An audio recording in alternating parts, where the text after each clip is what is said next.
Good morning, students. Today in English class we discuss chapter 10, and the name of this chapter is Water, Water Everywhere. Theme of this chapter: Natural disasters. It means प्रकृति रूप से तबाही. Kickstart. This is the story of a classroom in which the curious students get to know about floods.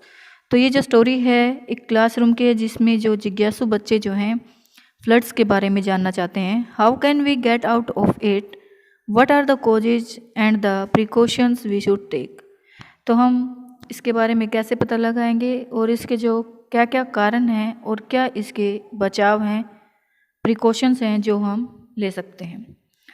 Let us start the chapter.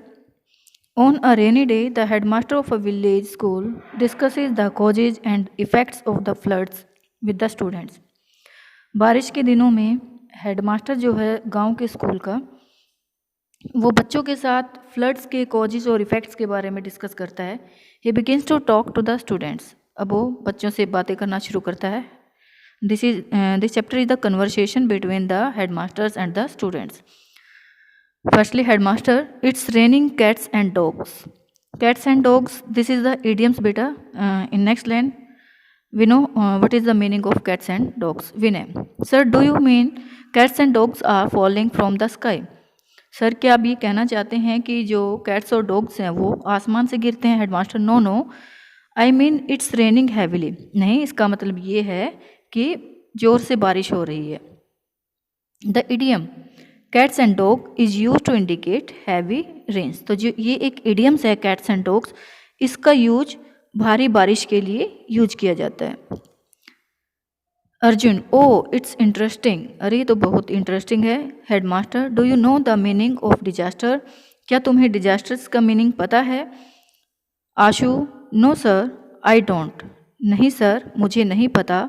Headmaster, disaster is an unexpected event such as an accident, a flood और a fire. तो disaster क्या है? एक unexpected event है. Unexpected जिसके हमें उम्मीद नहीं होती, बिना उम्मीद के कोई भी घटना घटना, जैसे कि एक्सीडेंट या फिर बाढ़ आना या फिर कहीं आग लगना. इट किल्स और इंजर्स अ लॉट ऑफ पीपल.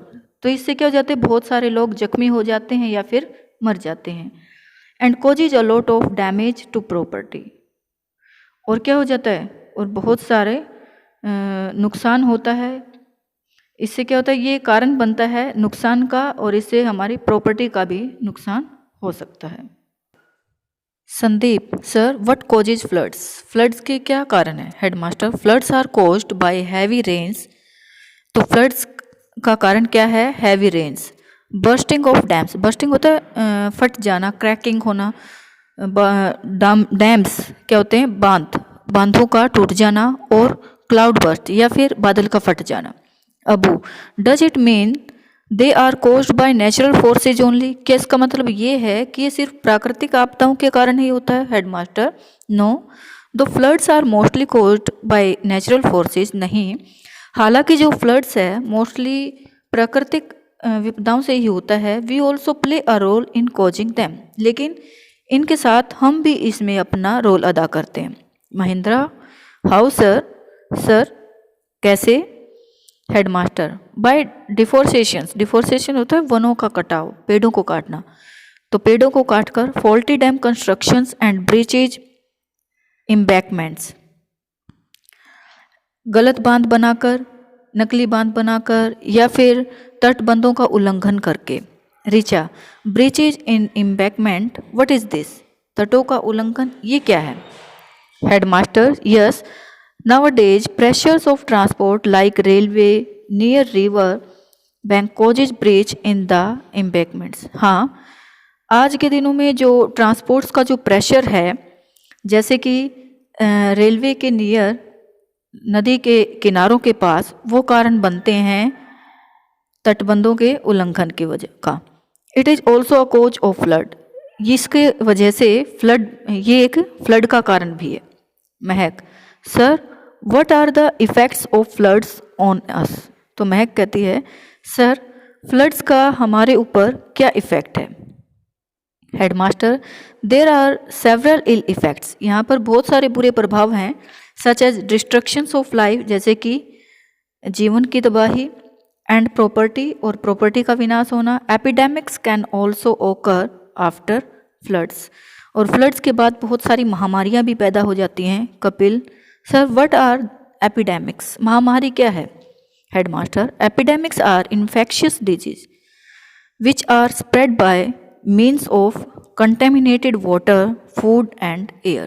तो एपिडेमिक्स यानी महामारी एक इन्फेक्शियस डिजीज है जो इन्फेक्शन से होती है, जो कि फैलती है किससे? पानी की गंदगी से, भोजन से या फिर हवा से। Bhavna, oh that's why we have cholera, malaria and diarrhoea after the rains every year. तो अच्छा, इसके साथ ही हमें जैसे हैजा, मलेरिया और डायरिया जैसी बीमारियां हो जाती हैं हर साल बारिशों के बाद। Headmaster, yes, and soil erosion is another ill effect of floods. हाँ, और जो भूमि कटाव है वो भी एक दूसरा कारण है फ्लड के लिए, ये भी फ्लड को प्रभावित करता है। So students, today we discuss chapter 10। Today we discuss only half chapter. In next video we discuss the rest part of this chapter. Thank you students. Have a nice day.